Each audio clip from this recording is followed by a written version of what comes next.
Hi everyone, this is CRA Bell-Hoerth, and this is my final presentation for the Community Resource Audit for LIS 601. The title is I'm still a teenager, so I don't want to be boring, which is an actual quote that I found from a focus group while I was doing research, and I liked it and I really wanted to use it. So the subject of my presentation is exploring teens' health-related information behavior. So first of all, why focus on adolescence? So adolescence is generally the time when people are becoming more independent. They're starting to seek out their own answers to health-related questions. They're not relying so much on parents or guardians as they may have done in the past, and they're starting to develop their own relationships with healthcare providers.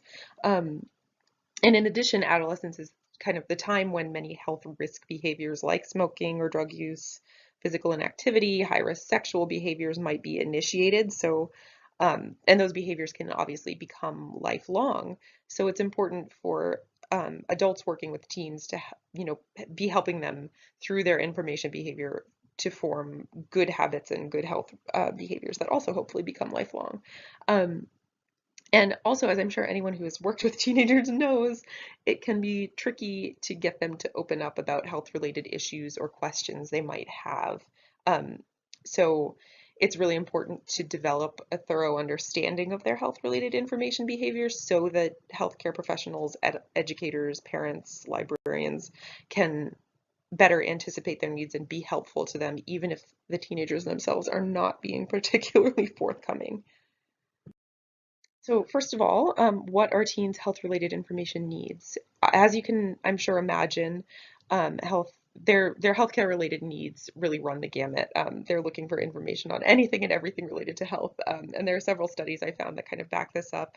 As you can see in the top there, 89% of participants in this one study were looking for information related to school, so homework and stress and things like that. And then down the line, there's social relationships, specific medical conditions, body image and nutrition, violence and personal safety, sexual health were all needs that a greater or lesser proportion of the participants were experiencing.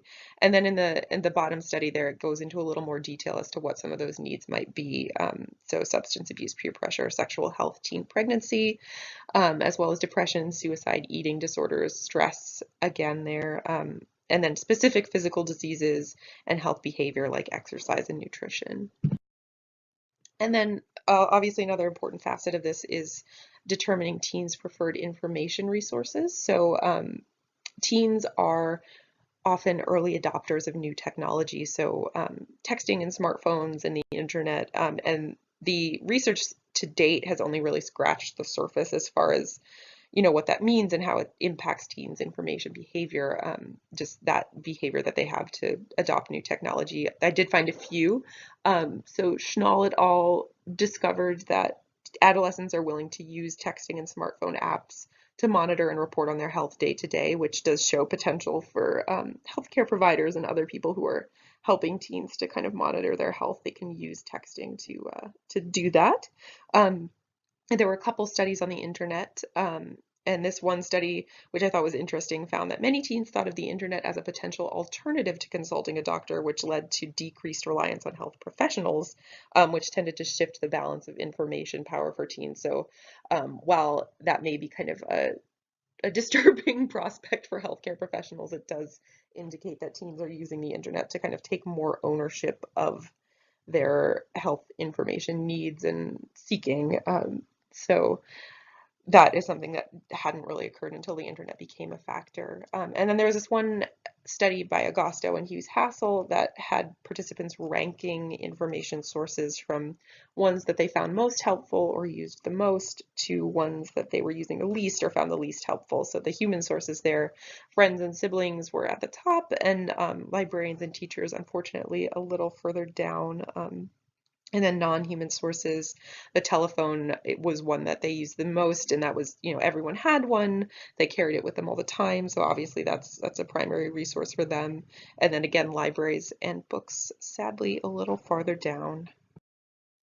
There are also some really unique legal and ethical considerations that have to be taken into account when working with teens. And it's summed up really well in that quotation there, which are the guidelines for adolescent health research established by the Society for Adolescent Medicine. And it's with adolescence, respect for persons means balancing respect for the emerging capacity of an adolescent for independent decision making with the need for continued special protections where necessary. So basically, that works out to low risk studies, so things that are anonymous or confidential.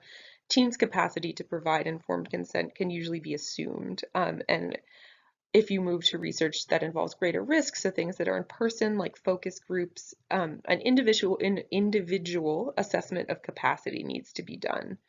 Um, Privacy is also a huge issue because obviously, especially when it comes to health, um, information that's shared can be really sensitive. It can make people uncomfortable and in extreme cases might even make them feel unsafe. So privacy and just assuring the comfort of study participants is really important for researchers, and you can see there are a few ways that that researchers have chosen to do that.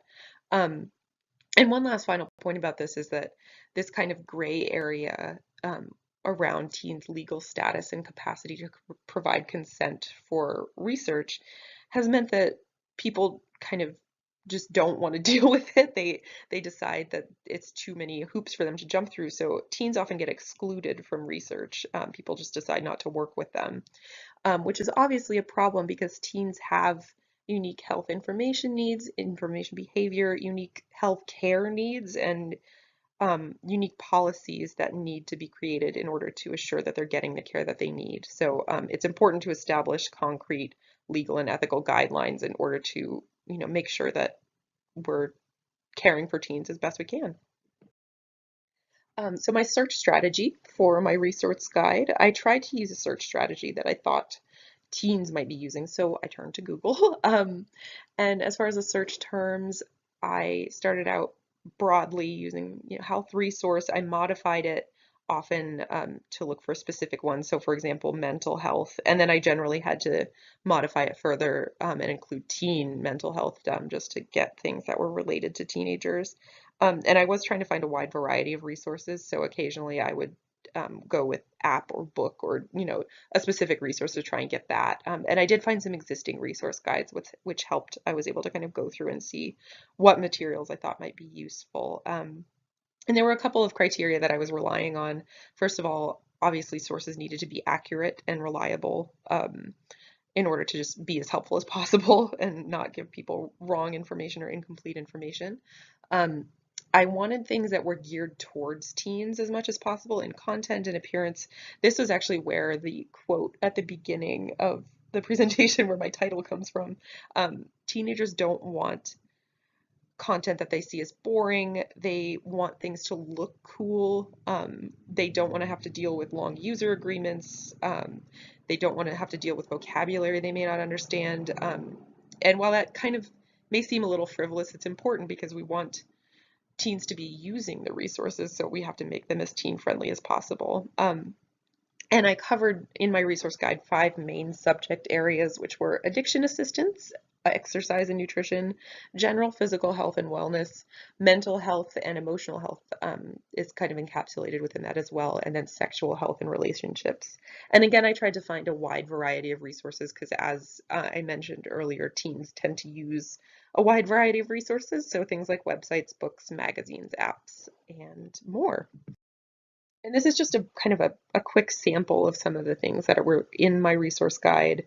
And a lot of them are websites, but these websites often link to things like apps or handbooks or hotlines were in a lot of them, especially in the sexual health and the mental health. Um, a lot of the things I found connected very quickly to hotlines if someone was in need of immediate help. So you can see they're just, I've got the books, I've got the websites, and I've got, apps and handbooks and all sorts of things like that. Yeah. As far as the needs assessment goes, the aim that I would have would be to better understand teens' health-related information behavior, as well as how socioeconomic status and race and ethnicity might impact that, because there aren't a lot of studies that have give a clear indication of how those demographic factors might be impacting teens' information behaviors when it relates to health. So if I was setting up the study, I would draw participants from both private and public schools in an urban area, which would hopefully give me a decent range of diversity as far as those demographic factors go. I would have parents signing permission forms, and I would also assure participants of confidentiality, again, unless someone was perceived to be in immediate danger. And I would have a couple stages to this study. First of all, I would have participants keeping written journals of their health-related information behavior for a month, and they would record, you can see they're just a list of different things that I would ask them to record. And once that month was done, I would gather up the journals and look at all the different sources that they were using. I would categorize the recorded information needs into the 5 categories that I used in the research guide, so I could see which percentages, how many people had needs related to each category, basically. And then stage 2 would be focus groups. So once I got the quantitative data from the journals, I would want to be gathering some qualitative data to supplement or complement that.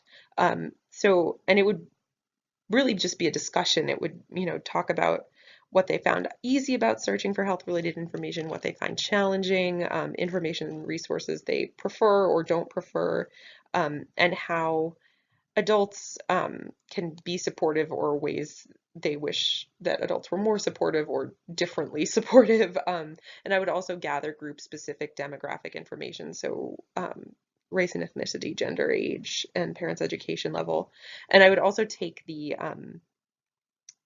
information resources that I had gathered from the journals and ask participants to rank them in terms of helpfulness.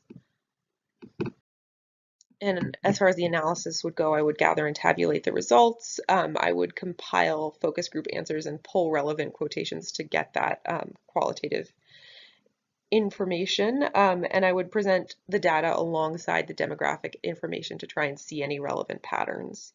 And as far as the impact goes, I think this would provide more detailed information about the health-related resources teens prefer to use and those they tend to avoid. And that would allow adults who work with teens to kind of be better anticipating their needs and help them more effectively, as well as helping them hone their own search skills by kind of helping them help themselves as much as possible. And that would also allow adults working with teens to basically get feedback and notice where improvements might be made. So, for example, this resource is one that teens are reporting as being dirty or unwelcoming, which is unfortunately something teens in one study said about the library. So, how can we improve this? Or, this person or position is one teens see as being generally unhelpful when they're looking for information. So how can we make a change there? As well as how we can best assist certain demographic groups who might have reported, being less familiar or less able to conduct their own health information services. So, just generally where we can be more helpful and where we can do better. So yeah, and that's kind of the study in a nutshell. Thank you so much for listening.